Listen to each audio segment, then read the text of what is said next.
Hi, I'm Becca, and this is my husband, Gabe. That's me. Welcome to the podcast celebrating Jack Russell Terrier dogs. And all the joys of companionship with canines of every kind. Each week, we'll explore all the heartfelt, humbling, and hilarious stories that only dog parents can truly relate to. We're Jack Russell parents.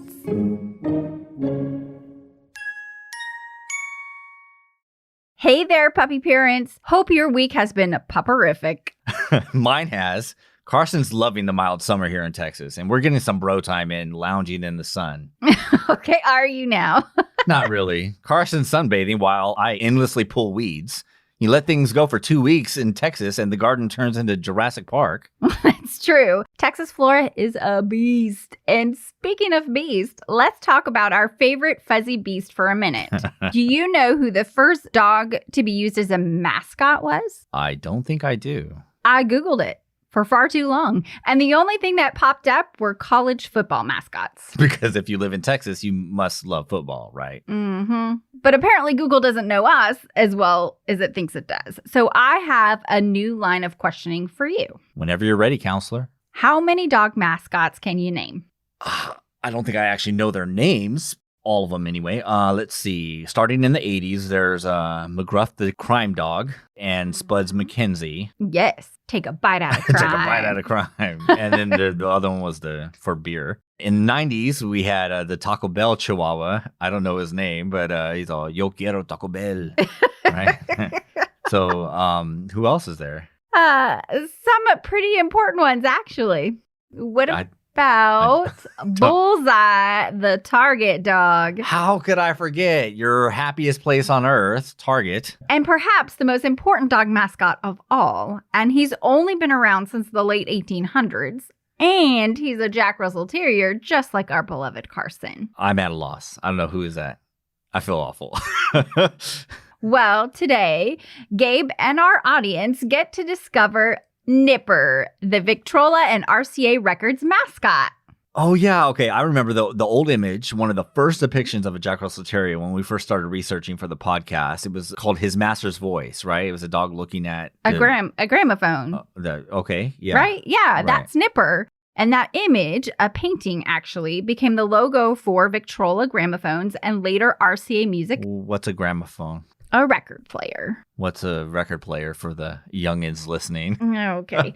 Imagine you could make a 3D model of an MP3 and then listen to it with an MP3 player that looks like a wooden box. What's an MP3? Oh, stop it. Anyway, let's get back to Nipper, the first Jack Russell mascot. Birthplaceofcountrymusic.org has a great article explaining the history of Nipper. And here's what they say. The pup in question was a real live dog owned by a theatrical scenic artist named Mark Barrad in Bristol, England in the late 1800s. And the pup's name was Nipper, as we said, which was inspired by his love for nipping people's heels. Yeah, that sounds very Jackish. Yeah. And not only did Nipper help clear the theater of rats and mice, he followed his human onto the stage for scene changes and the final bow. That is hilarious. So cute. While obviously a terrier, there has been some debate about Nipper's exact breed.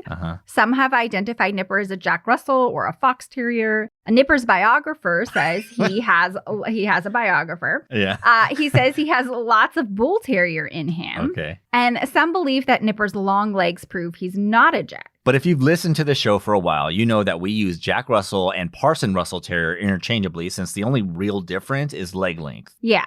And even if Nipper is only part Jack Russell, that's enough. Yeah. Part Jack means you're a Jack.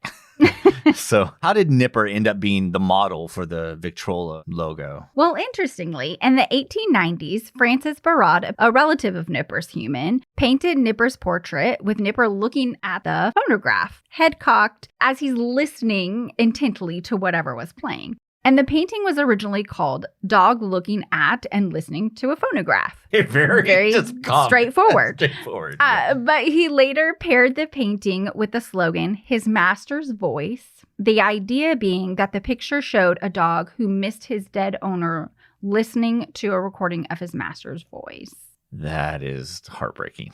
but beautiful. Yeah. The sentiment, but oh my gosh, it's so super, sad. yeah, bittersweet. So since phonographs and gramophones, music players, were starting to get big, Barad saw an opportunity and he filed a copyright on the image in February 1899. Soon after, he approached the Edison Bell Company in England to see whether they would be interested in buying the painting for their advertising, but they didn't bite. I see what you did there. Barad then went to Emil Berliner's gramophone company, who agreed to buy the painting if he changed the gramophone to look like one of theirs. Easily done and agreed, Barad was paid £100 sterling for the painting and the copyright, including the slogan, his master's voice. That was a lot of money back then. Sounds like a good deal. The design of a dog listening to a gramophone soon helped to launch the products of the Victor Talking Machine Company in 1901. Nipper became a rallying cry for Victor quality. Look for the dog. On the horn, on the record, on the cabinet. Look for the dog. There's quality if you see the dog. Not only was Nipper seen on the company's products, but he also adorned their letterhead and envelopes, along with a host of advertising and promotional materials. Sounds like us. Put his face everywhere. Put his face everywhere. He's so cute.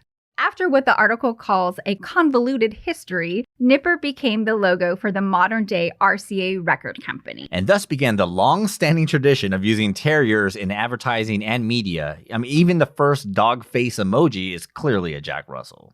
Clearly, yes. And thanks to the success of Nipper, the lesson here is, if you want people to love and connect with your product, attaching the unbearable cuteness of a terrier to your brand, indeed your life, is sure to bring prosperity.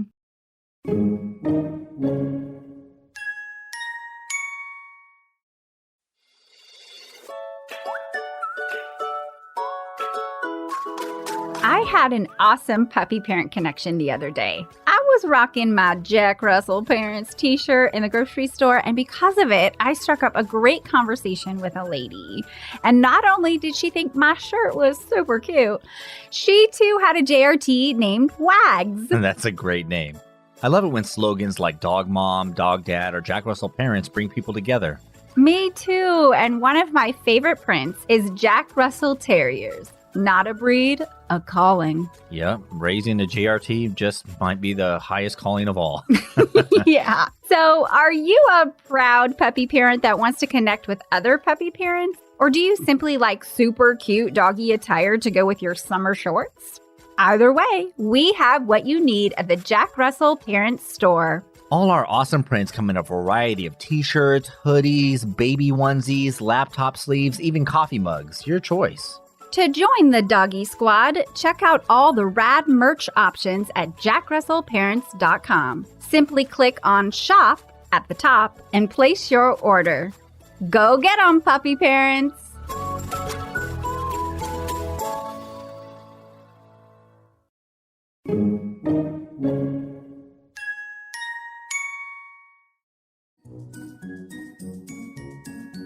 Did you enjoy this episode? Did you learn from the content? Or did you just have a good, relatable laugh? Well, now what? It's time to subscribe, follow, keep listening, and give a positive review on the Apple Podcast app. Then share the podcast with other puppy parents. This will allow us to connect you and your friends with fun, dog-loving content week after week. Until next time, this is Becca and Gabe, the Jack Russell Parents. Say bye, Carson. We'd love to connect with you online at jackrussellparents.com or on Instagram, Facebook, and Twitter at JRT Podcasts. That's at JRT for Jack Russell Terrier Podcast. The Jack Russell Parents Podcast is produced by Earball Audio. Jack Russell Parents is brought to you in part by Super Chewer. From the makers of BarkBox, Super Chewer is a themed monthly delivery of toys and treats made especially for dogs who play harder and demand a challenge. Simply go to jackrussellparents.com and click the Super Chewer link to enjoy their great offers while also supporting our podcast.